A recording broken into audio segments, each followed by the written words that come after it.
രക്താർബുദം ബാധിച്ച കുട്ടിക്ക് മൂലകോശം നൽകി കാരുണ്യത്തിന്റെ ഇരട്ടകളായ സോഫ്റ്റ്വെയർ എഞ്ചിനീയർമാർ ശ്രദ്ധേയരാകുന്നു.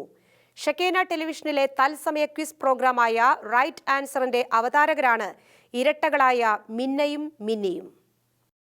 സംസ്ഥാനത്തിന് പുറത്തുനിന്നാണ് രക്താർബുദം ബാധിച്ച കുട്ടിക്കായി മൂലകോശം തേടിയത്.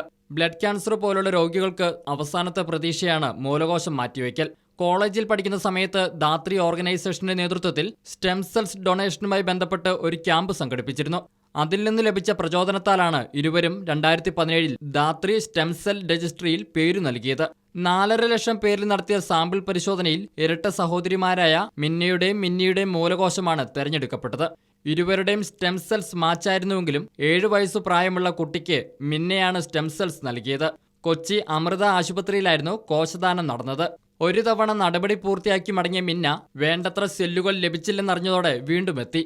ഒരു വെയിനിൽ നിന്ന് ബ്ലഡ് എടുക്കുന്നു, സ്റ്റെം സെൽസ് മാറ്റുന്നു, ബാക്കി ബ്ലഡ് നമ്മുടെ ശരീരത്തിൽ തന്നെ തിരിച്ചു കഴിഞ്ഞു. ബ്ലഡ് ഒന്നും ആരും കൊണ്ടുപോകത്തില്ല, യാതൊരു പ്രശ്നമില്ലാതെ ഫസ്റ്റ് ഡേ കഴിഞ്ഞു. പിന്നീട് സെക്കൻഡ് ഡേയുടെ ആവശ്യം വന്നത് എന്തുകൊണ്ടാണ് എന്ന് ചോദിച്ചാൽ, ശരിക്കും പറഞ്ഞാൽ എടുത്ത ആ ഒരു കൗണ്ട്, ഫസ്റ്റ് ഡേ എടുത്ത കൗണ്ട് ആ കുട്ടിക്ക് മെറ്റായിട്ടില്ല. ഇനിയും കുറച്ചുകൂടെ സ്റ്റെം സെൽസ് ആ കുട്ടിക്ക് വേണമായിരുന്നു. സോ ഞങ്ങൾ സെക്കൻഡ് ഡേ ഓക്കെ പറഞ്ഞു. അപ്പൊ സെക്കൻഡ് ഡേ എന്ന് പറയുമ്പോൾ ഒരു ട്വിസ്റ്റ് എന്താണെന്ന് വെച്ചാൽ, കയ്യിൽ ഓൾറെഡി ഫസ്റ്റ് ഡേ 2 കയ്യിൽ നിന്ന് കുത്തിയതുകൊണ്ട് ഇനി ശരിക്കും എന്താണ് എടുക്കാനുള്ള ഓപ്ഷൻ എന്ന് പറഞ്ഞാൽ കാലിൽ നിന്നാണ്. സോ കാലിൽ നിന്ന് എടുക്കുന്നത് ഫെബ്രുവരി വീടിനാണ്. സോ അന്ന് അങ്ങനെയാണെങ്കിൽ ഒരു ദിവസം അഡ്മിറ്റ് ആവേണ്ടി വരും, ഒരു ദിവസം ഒബ്സർവേഷനിൽ കിടക്കും. ബ്ലീഡിംഗ് ഉണ്ടാകുമെന്നൊരു സംശയം ഉള്ളത് കൊണ്ട് മാത്രമാണ് അങ്ങനെ ഒരു ഓപ്ഷൻ പറയുന്നത്. സോ സെക്കൻഡ് ഡേ ഞങ്ങൾ പോയി അങ്ങനെ സക്സസ്ഫുൾ ആയിട്ട് കാലിൽ നിന്നുള്ള ഡൊണേഷൻ ഞങ്ങൾ കംപ്ലീറ്റ് ചെയ്തു. സോ ഇതിന് വേണ്ടിയിട്ട് നമുക്ക് ഒരുങ്ങേണ്ടത് എന്താണെന്ന് വെച്ചാൽ 5 days ഓഫ് ഇഞ്ചക്ഷൻ ഉണ്ട്. ഇതിന് വേണ്ടിയിട്ട് നമുക്ക് യാതൊരു സൈഡ് എഫക്റ്റും ഇല്ല, നമുക്ക് ചെയ്യാൻ പറ്റുന്ന ഒരു കാര്യമാണ്. ആ കുട്ടി ആരാന്ന് ഞങ്ങൾക്ക് അറിയത്തില്ല, ഇവിടെയുള്ള കുട്ടിയാണെന്ന് അറിയത്തില്ല, പക്ഷെ എന്തായാലും ആ കുട്ടി സുഖം പ്രാപിക്കട്ടെ എന്ന് പ്രാർത്ഥിക്കുന്നു. ഒരാളിൽ നിന്ന് 2 തവണ കോശങ്ങൾ സ്വീകരിക്കുന്നതും സംസ്ഥാനത്ത് ഇതാദ്യമാണ്. കാക്കനാട് ഇൻഫോ പാർക്കിലെ IBS സോഫ്റ്റ്വെയറിൽ എഞ്ചിനീയർമാരാണ് ഇരുവരും.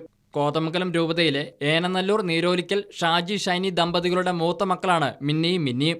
ഷെക്കേന ന്യൂസ് ബ്യൂറോ, കോട്ടയം.